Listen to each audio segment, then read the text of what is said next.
Welcome back. Today is Monday, June 15th, and we are joined today by Professor Jeffrey Sachs to discuss if, peace could break out in Iran. So thank you for coming on. We see now that, we see that Trump announced that a deal has been reached. Again, one would like to be optimistic, but how do you see this deal? How sustainable is it? Because it implies some painful concessions. I know many people in the US, as well as possibly the majority in Israel, do not want this. So if we add to the fact that the US does not have a great history in terms of implementing these kind of agreements, especially with Iran, how justified is optimism now?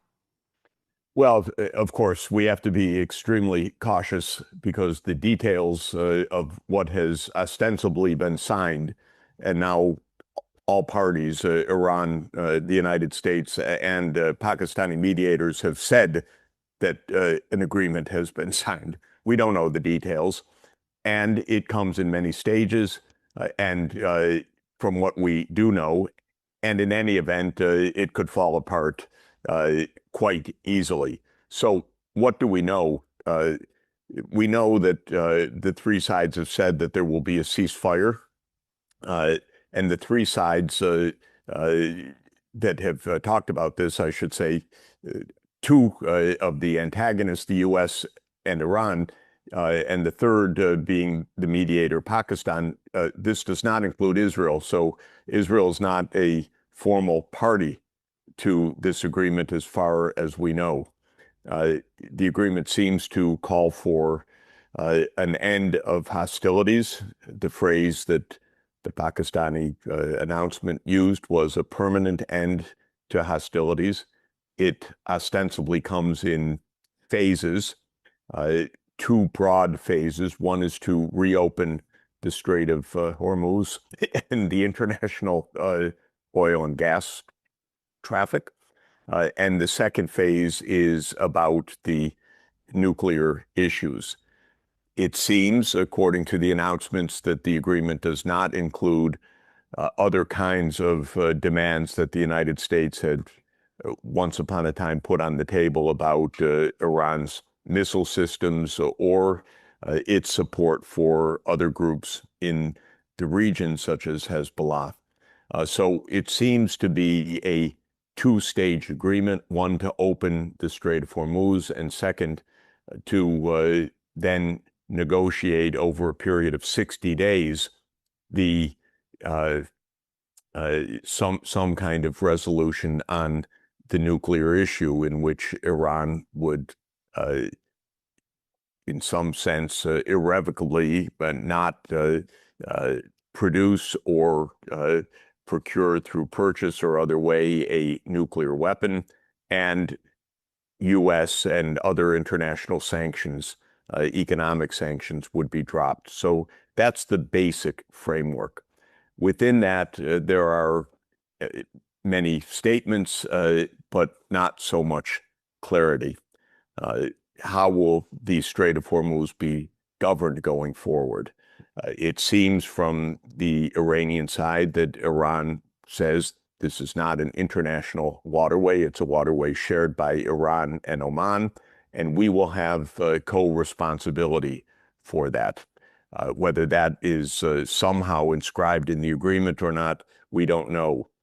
President Trump said that there would be no tolls charged, and this may be one of the terms of the agreement, because Iran was claiming tolls of $1 a barrel of oil on the ships passing through, and maybe that has been dropped. On the other side, there are statements that the U.S. will unfreeze Iranian assets that are frozen, and a number that is mentioned is $25 billion. Which assets, why, how, who, under what authority did the U.S. freeze these? What is really being counted here is not clear. But there seems to be some kind of arrangement where the physical traffic will open, some kind of nominal or maybe even more substantial than that, Iranian and Omanian control over the strait will continue. And if the rumors are correct, tolls will not be charged on trafficking of oil and gas, but on the other side, the U.S. will unfreeze a significant, let's say, amount of assets that were frozen beforehand. Now, Israel is not part of this agreement, and certainly the Netanyahu government would not agree to one of the crucial terms that's claimed about this agreement, that it covers a cessation of fighting in Lebanon. Exactly what has been agreed regarding Lebanon is also unclear, but if the past is in any way predictive, and of course it should be, Israel may try to undermine or destroy the agreement by continuing the bombing in Lebanon, or finding a pretext, or claiming that Hezbollah shot a drone or a missile into Israel, and now the bombing of Beirut will continue. And all of this is to say that this is extremely fragile. It essentially, at the core, from what we can gather, returns the situation more or less to the situation ex ante before the February 28th attack by Israel and the United States on Iran, with some significant changes perhaps on formal control of the straits, perhaps with some unfreezing of Iranian assets, or perhaps not. Sorry to be so vague, but our main media don't even pretend to tell us what's in the agreement. We have some limited reports from the Iranian media, but other than that, lots of details remain vague. I think there's one overriding truth that we can say, even at this stage: this war accomplished absolutely nothing. It was useless. It was stupid. It was a Mossad operation, principally sold to the United States. It killed a lot of people. It created a lot of harm. It is the result of essentially irresponsible people being in charge in Israel and in the United States. Nothing good came out of this, not an iota of substantive achievement of any value for the U.S. It weakened Israel, to be sure, diplomatically. How many times now has Trump himself called Netanyahu crazy in expletive-filled terms, including, again, yesterday? Israel's image in the world, rightfully so, is in a catastrophic condition, because Israel is truly a rogue state and a murder state incorporated, and it's a disgrace how it behaves. So Israel's the clear loser. The United States has certainly lost any aura of strength and invincibility in all of this. I wouldn't say Iran is the winner, though. It's battered. It has suffered thousands of deaths, tens of billions of dollars of damage.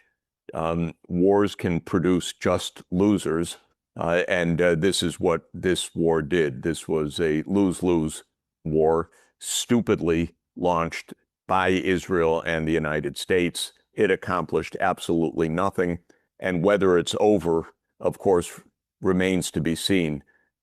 This is hardly a new day in the Middle East breaking out, as Trump's sycophants have said, but maybe it is a fragile ceasefire that will hold.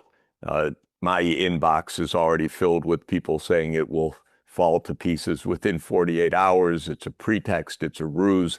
I would not myself go that far to make that conclusion.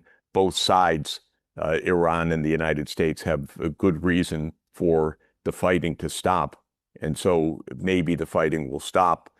Israel never seems to stop fighting, but Israel is in a state of open collapse in terms of the support that it has in the United States and the rest of the world. So maybe this time Israel won't defeat the peace, because maybe what Trump is very visibly saying in public, that you're fucking crazy bastard, to quote the President of the United States. Otherwise, I wouldn't use the language. I'm just quoting from the White House.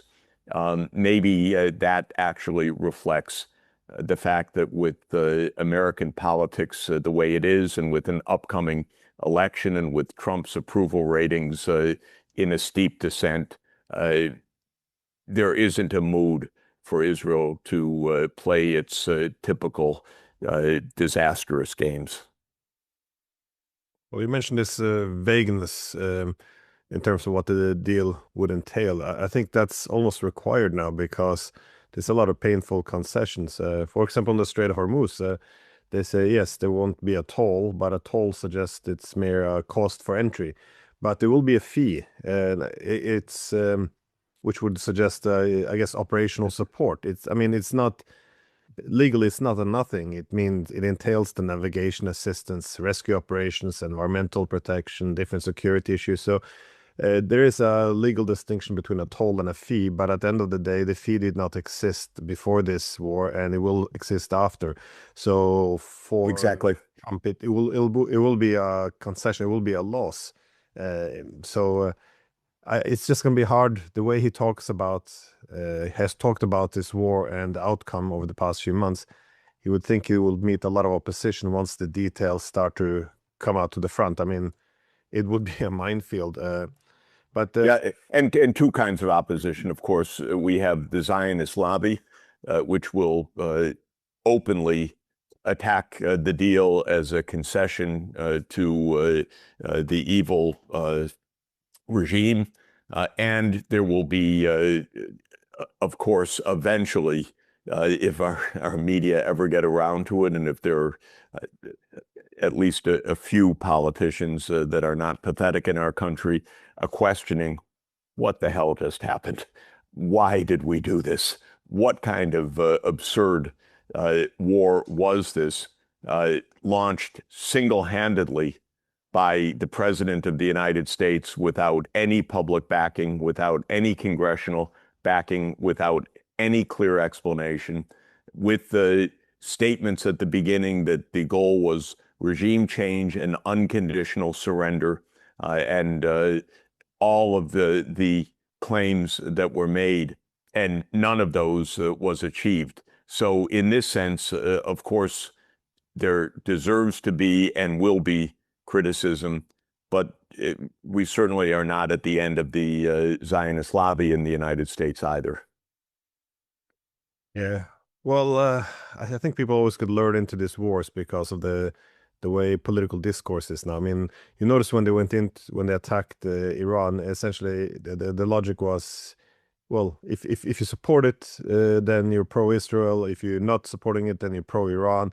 This is how people talk. No one began with the point of departure being, what should we achieve and how can it be achieved? An actual strategy.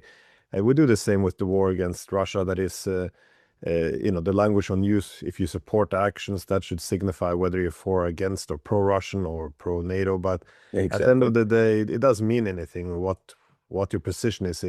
If you can't achieve your objectives, and it's very hard to explain why this was a pro-American or pro-Israeli war to begin with. It didn't serve their interest. But I think a couple more things I would add. First, there are no operative norms against war in the U.S. executive branch, and certainly not in Trump's mind.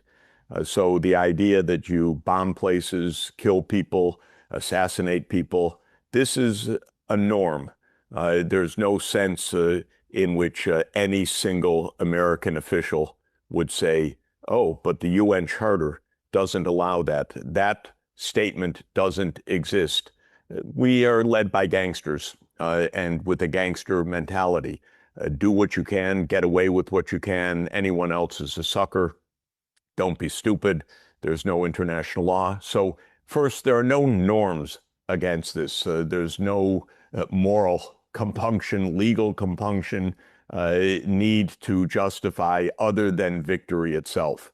Then comes the very pragmatic question, well, will this succeed?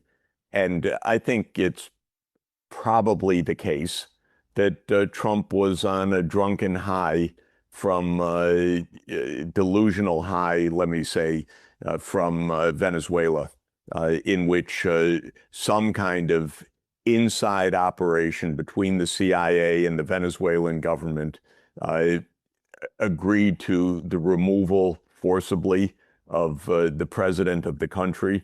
It left a regime intact, but it changed the government, and it changed politics in a way, because it was the cover for the U.S. to remove sanctions that had been put on Venezuela beforehand and start shipping Venezuelan oil to the United States. And the Venezuelans were in a rather desperate need of cash. And so they went along with this as well. And I think the Iranian gambit was not aiming to be a war. It was aiming to be a one-day operation. And everything we know about it tells us that story, that there was a plan to install a leader. Trump said as much, kill the leadership, decapitation, and everything will be all right the next day. So this is also the behavior of very naive, very arrogant people. It does show, to my mind, a complete breakdown of politics in the United States. Our institutions don't work. We don't have institutional review. We don't have a functioning National Security Council, national security apparatus. We certainly don't have a republic in the sense of a constitutional order in which Congress would either declare war or have oversight over the actions of the executive branch or control through the budget. We have none of that. We have a small gangster mentality group running things right now. It didn't work for them. They face some constraints as a result of the failure of this one-day operation. This is essentially trying to find a way out, I think. It's not a surrender. It's not a victory. It shows how useless entirely all of this gangsterism was, and how much it hurts everyone else, us, especially the Iranian people, the 160 schoolgirls killed on the first day of the strike in Minab. It's been a disaster for everybody. The one place where it's not been a disaster is in big tech, which has tried out its weapons, gotten expanded Pentagon contracts for AI systems, made a few mistakes like mass murder of schoolgirls, but that's all in the machine learning process and the systems learning process. Palantir has won. The Israeli stock market has won. So the warmongers, they came out ahead. The world suffered much, much larger losses from a military, strategic, and foreign policy point of view. This was not only useless, it was a loss. The United States lost any claim to protect countries in the Middle East, or to have military dominance, or to have any kind of hegemonic control.